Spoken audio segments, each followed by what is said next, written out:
নিরামিষ ওলকপি একবার হলো এইভাবে ট্রাই করে দেখতে পারেন বন্ধুরা।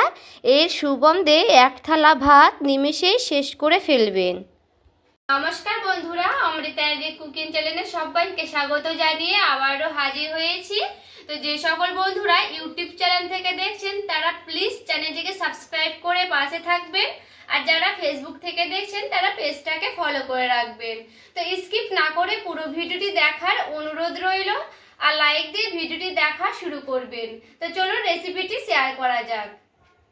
বন্ধুরা এখানে আমি নিয়ে নিয়েছি ওলকপি। তো আমি একটাই রান্না করব আজকে আমি একটা ওলকপি দিয়ে আপনাদের রেসিপিটা শেয়ার করছি।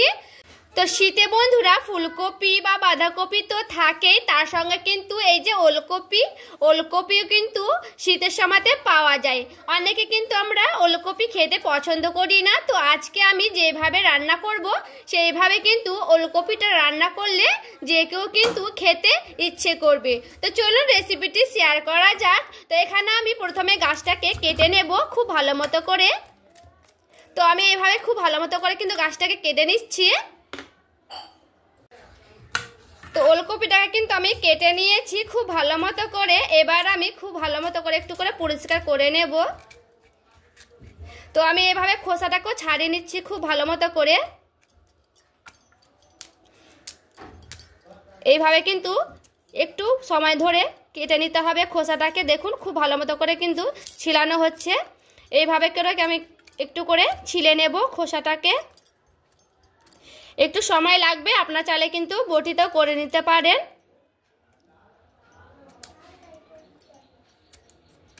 বন্ধুরা এখানে আমি ওলকপিটাকে 4 পিস করে কেটে নিয়েছি ছিলে। তারপরে দেখুন খুব ভালো মতো করে কিন্তু আমি চাকু দিয়ে ছিলে নিয়েছি।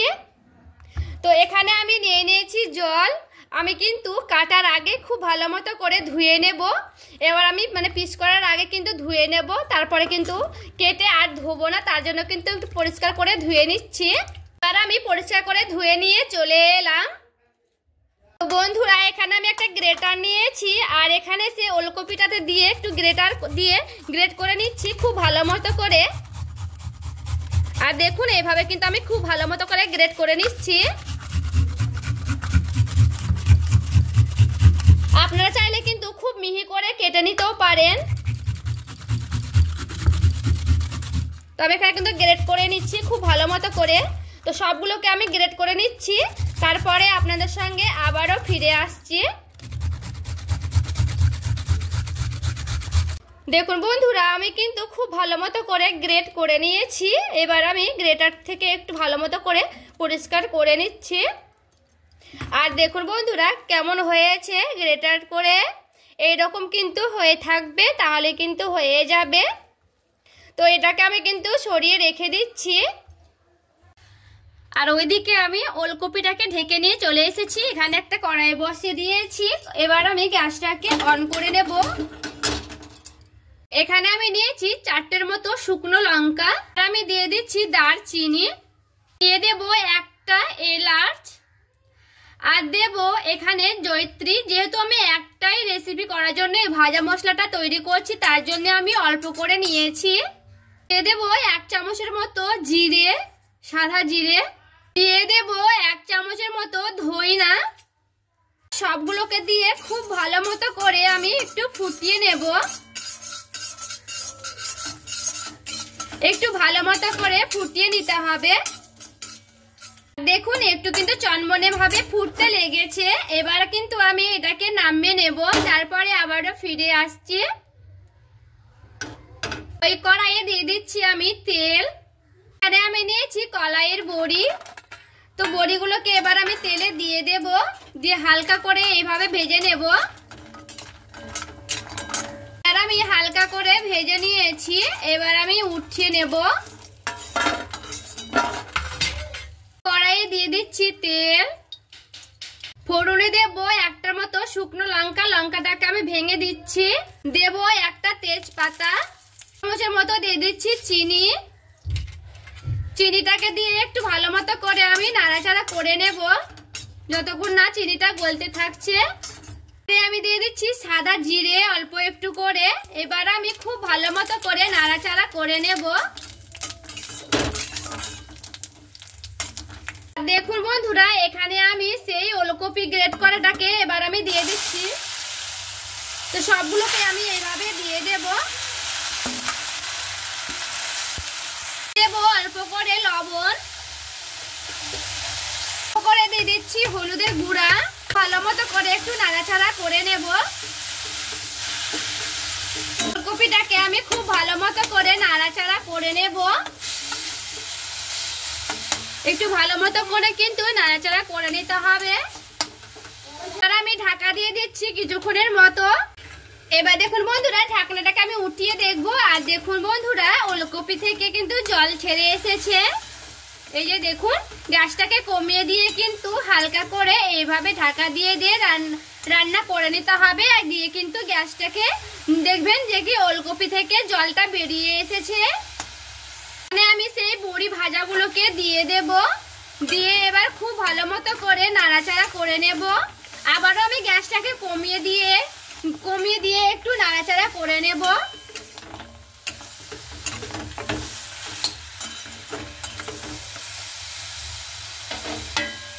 একটু ঢাকা দিয়ে দিচ্ছি বড়িটাকে দিয়ে।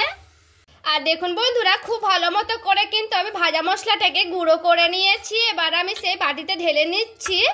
আমি এই তরকারিতে কিন্তু দেবো না সবগুলো, বাকিগুলোতেও কিন্তু অন্য তরকারিতে দেওয়া যাবে। মিক্সিং বোলটাই আমি নিয়ে নিয়েছি। আবারও এখানে আমি একটার মতো দিয়ে দিচ্ছি টমেটো। এখানে আমি নিয়েছি আদা কয় টুকরো, আর এখানে আমি নিয়েছি লঙ্কা। তো এইগুলোকে খুব ভালো মতো করে পেস্ট করে নিচ্ছি। তারপরে আবারও ফিরে আসছি।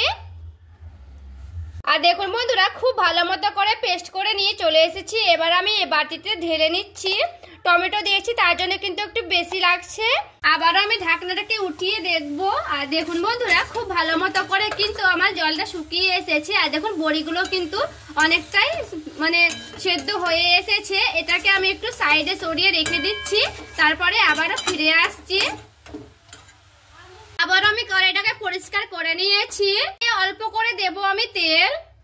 এখানে আমি দিয়ে দিচ্ছি কালো জিরে। সেই মশলাটা আমি দিয়ে দিচ্ছি এখানে 2 থেকে 3 চামচের মতো। একটু দিয়ে দিচ্ছি জল। লবণ দিয়েছি তার জন্য অল্প করে দিয়ে দিচ্ছি লবণ। অল্প একটু দিয়ে দিচ্ছি হলুদের গুঁড়া। মশলাটাকে একটু ভালো মতো করে কষিয়ে নেব। আর দেখুন বন্ধুরা, মশলাটাকে খুব ভালো মতো করে কিন্তু আমি কষিয়ে নিয়েছি। দেখে কিন্তু বুঝতে পারছেন মশলাটাকে কিন্তু খুব ভালো মতো করে কষিয়ে নিতে হবে। কাঁচা গন্ধটা যেন চলে যায় সেরকম করে কিন্তু কষিয়ে নিতে হবে। এবার আমার সেই রান্না করা ওলকপিটাকে এবার আমি দিয়ে দিচ্ছি। মশলাটার সঙ্গে খুব ভালো মতো করে একটু নাড়াচাড়া করে নেব।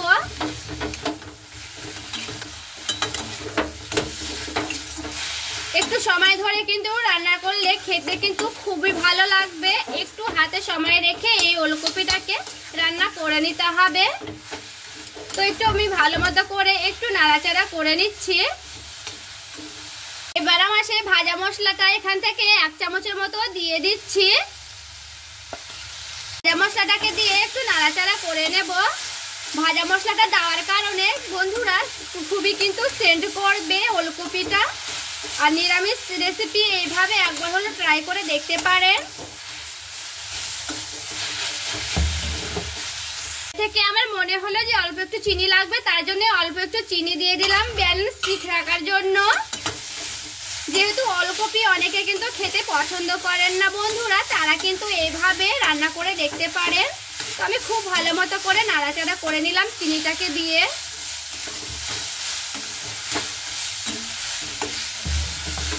দেখুন বন্ধুরা, সেই বড়িটাও কিন্তু আধা ভাঙা হয়ে গেছে। এটা আবার রান্নাটা হয়ে গেছে। এটা আমি নামিয়ে নিচ্ছি। তারপরে আবারও ফিরে আসছি। এইভাবে ওলকপিটা একবার হলো ট্রাই করে দেখতে পারেন বন্ধুরা। খেতে তো দুর্দান্ত হয়। আর যাকে এভাবে বাড়িতে তৈরি করে খাওয়াবে সেই কিন্তু আবারও এইভাবে রান্না করার জন্য রিকোয়েস্ট করবে আপনাকে। খেতেও কিন্তু দুর্দান্ত টেস্টি হয় এইভাবে ওলকপিটা রান্না করলে। যারা বাড়িতে এখনো এইভাবে রান্না করেননি তারা কিন্তু এইভাবে রান্না করে দেখতে পারেন। আমাকে কমেন্ট করে জানাবেন যে কেমন হয়েছে এই ওলকপির রেসিপিটা। এভাবে একবার হলে ট্রাই করে দেখুন বন্ধুরা, গরম ভাতের সঙ্গে খুবই জমে যাবে। আজকের এই রেসিপি ভালো লেগে থাকলে বন্ধুরা প্লিজ একটি লাইক করবেন আর চ্যানেলটাকে সাবস্ক্রাইব করে আমার পাশেই থেকে যাবেন। তো দেখা হচ্ছে আরও একটি রেসিপির সঙ্গে। সবাই ভালো থাকবেন, সুস্থ থাকবেন।